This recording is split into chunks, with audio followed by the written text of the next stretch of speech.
Yoon barbaade nama gastii banatee jiru ijoollee keenya ta'anii dhaqaatu jalatti biiftuudha barreessa naa galchan. Sana booda akkasittan geemifaa taphachuu barbaada malee filis maqaa namaa naalatti hin dheena. Sinan jaaladha sinan kabaja. Geetaan hin barbaadu maqaa namaas jalatti hin barreessina.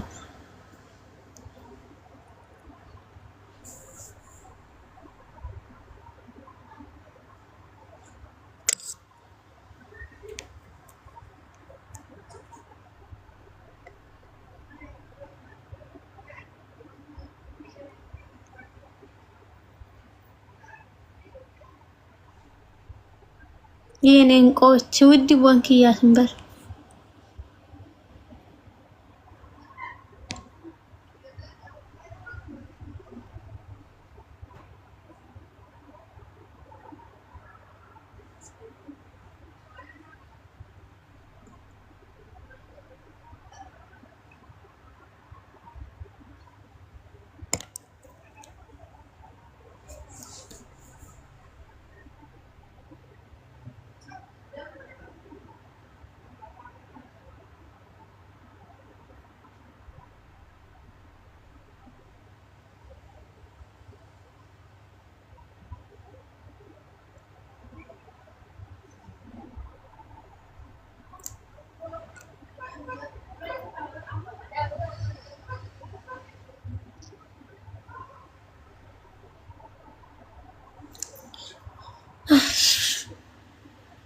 Cufnee irraa baana bakka guys maaf nugaa kana ol social media gaarii miti baqqana irra fugaruu guyyaa rafaan oolee amma yaada natti ta'e guyyaa sira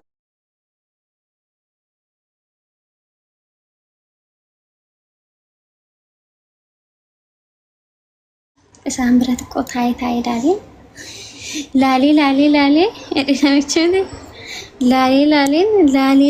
laalee fasana food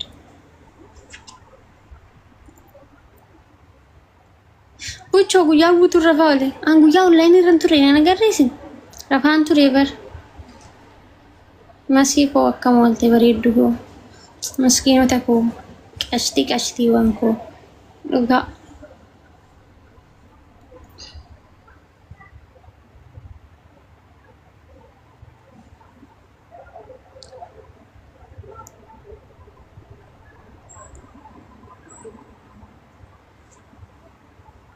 Sanni lubbuu jirtaa dhugo.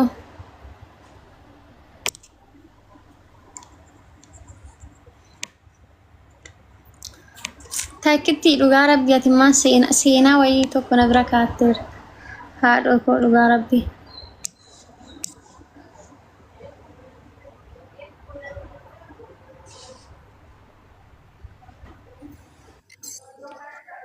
Hello. Hano. السلام عليكم. وعليكم السلام. كيف حالك؟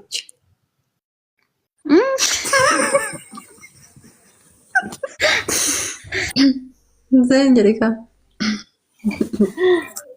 ويني كنا على الكلام الناس شارجري بكنا تسكر. أكمل في نجاحتي. وكان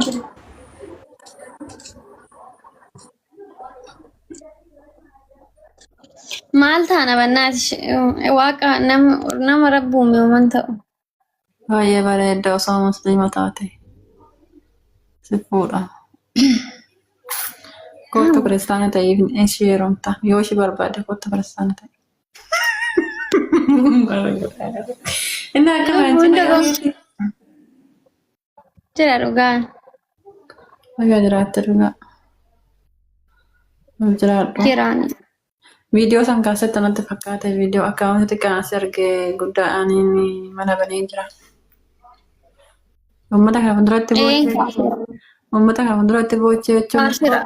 An baay'ee gammachuu namoota tokkooti na boochise malee buchoo boo barbaaduu doon ta'in dhugaa dubbannoota gammachuu namoota tokkooti fi akkuma sana immoo ani takkitti geetan badhaam miskiina biiftuu akka social media irratti ilaaltu kan odoon ta'in lafatti baay'ee biiftuu miskiina mishaala gaati.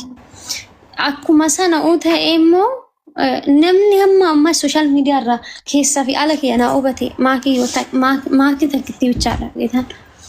gini akkasuma ta'ee namni ani kaleessa jaaladheetti dhiyaadhe laal takkitti birriidhaan kan na gurguran birrii kennameefiti biiftuun kan poostotamte siigalee garuu odoon Itoophiyaa keessa jiraadhe na ajjeessa ture namichi siigalee birrii suni ammuma sooshaal miidiyaa irratti na baasu jechuun odoon ani amma dhuguma gocha akkasii sana godhee jiraadhe gizee sana qaxxataa fooqidhaan hafuudha darba maaliif ilmoo dubartii takkas ta'e arguurra jedhe jechuudha garuu waan feek ta'e tokko dhufe inni sun nan dinqu garuu odoon Itoophiyaa jiraadhe akkuma sana baayigiraawundii kiyya beekaa ani Itoophiyaa keessa jiraadhe sanni anarraa dhufee sooshaal miidiyaa irratti na laxxafe na ajjeessu itti yaadda takkitti lubbuu kan baasu namni sun.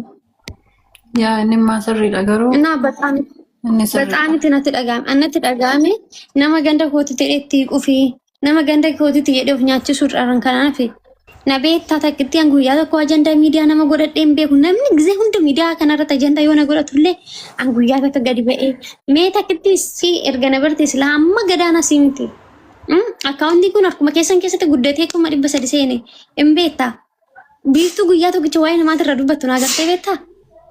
No dhugaasii waa namaa dubbatu argeen beekamu bantee mana namaatu hin teessu manuma kee banattee teessa malee dhugaa rabbii dhugaa dubbachuu jechuudha. Ani hoggaa namni shanis naala taa'u sun ta'a. Yaa namaaf harkan kennin namni kamiyyuu si haa tuffatu namni kamiyyuu waan badaa sirratti haa yaadu ati afaan illaan lafatti waan gaarii yoo hojjette afaan yoo waan badaa dubbatte kanumaas hin deema namni gaarummaa kee hin argu yoo ati waan gaarii hojjette gaarummaa kee hin argu afaan hin balleessita waan ta'eef kanaafiyyuu ati waan hunda dhiisitoonii jireenya kee kaayyootti ittiin dhuftee sambicha ani fakkeenyaaf laa biiftu gaafa biyya jirtu waa tokko siin goone waa tokko gaafa sababni ani dhufeetonii aaree waan kana maaliif akkasiin jedhanii birrii haganaasii galchanii fi barbaadanii akkaawuntii yaa fidan anatu galchaafis hin jedhe waggaa biyya keessa rutusan jechuudha. Siigalee gaafa isaan garuu waa'ee sanii achumaan dhaabanii gaafa ani aaree kottuu fida akkaawuntii gaafa jiruun hin dhaabanii deebanii hamma ammoo eega dubbiin kun ka'ee maaf akka adda haaratti gadi fidanii tonii waan kana jammaran.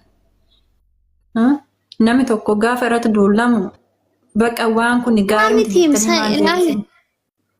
takkitti waan si garramu keessa akkamitana waan na aarse keessa nama kanaan ani lolan qabu akka nama tokkotti riyaa koodha baay'een jaaladha baay'een ishii kabajaa maqaa namaa dha'uun beekuun beektaatis silan kabajuuf silan jaaladhu bichaan waan ani godhi jedhee sana silan adiidanii bichaa bilookii jala galche bilookii guyyaa meeqaaf ija tokko kan bilookii kun adabbiin ittiin nama kennu siifa xiqqoo yoo beekte ani mana ishii bilookii jalan jira waanuma tamasaasii kanan godhe kaasi suura namaa naan jette gizee sana gizee jireenya fa'aa wajjin namni walitti wal lollee jiru sana